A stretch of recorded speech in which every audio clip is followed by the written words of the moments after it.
This area is kind of like the epicenter of fire lookouts, and at one time there were hundreds and hundreds of them.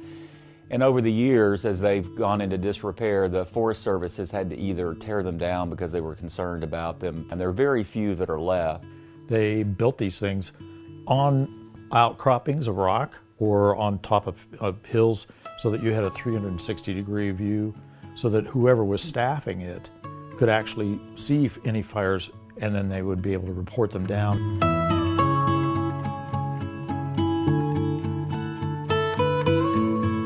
We found the piece of land. It took us 4 or 5 years of camping here to kind of figure out exactly where we wanted to look out to get the infrastructure ready, and then, you know, for us to find the architect and the engineer and to find the builder. We finally got all that together, and it was just going to be a weekend getaway. And then those 2-day weekends started turning into 3-day weekends, and then they started to turn into 4-day weekends. Before we knew it, we were starting to think, like, what would it be like to actually live there year-round?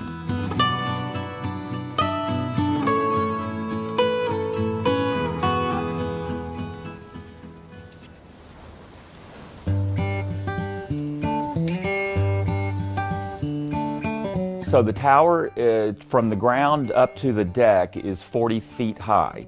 The main level room is 18 by 18. It has a cupola that is 8 by 8. 8 by 8, yeah. It's a cube. In a historic fire lookout, those were not used as sleeping lofts. They were used as where they would watch for the fires. So we have a quarter section, which is 160 acres total. The meadow is only 40 of that, and it slips off to the west and the south.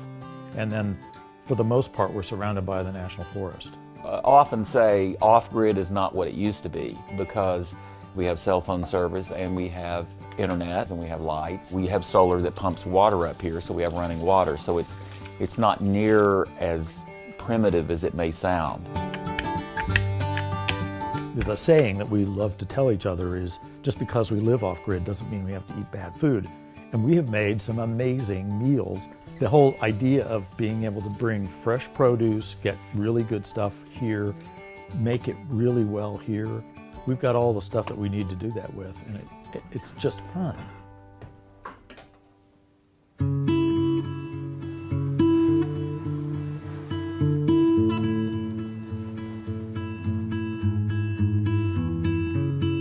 Building together and doing things together, we're learning how to dance around disagreement. At the beginning of that whole thing, it was like, no, you don't know what you're doing.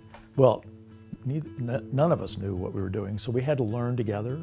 We have changed, and we are different than we were then, and we give each other permission to be different.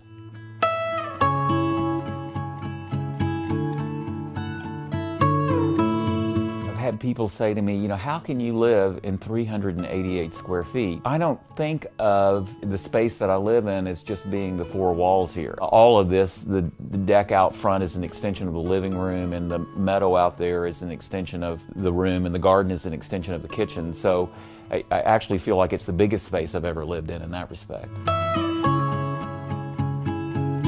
I've been working on the idea of a home all my life, and it isn't really a place. That's the thing I finally realized. And you find expression for your home in lots of different ways. The space, this is really small compared to everything else we've lived in. And it keeps getting smaller as we go, because it's not that. It's really about the experience of being together and doing things together, of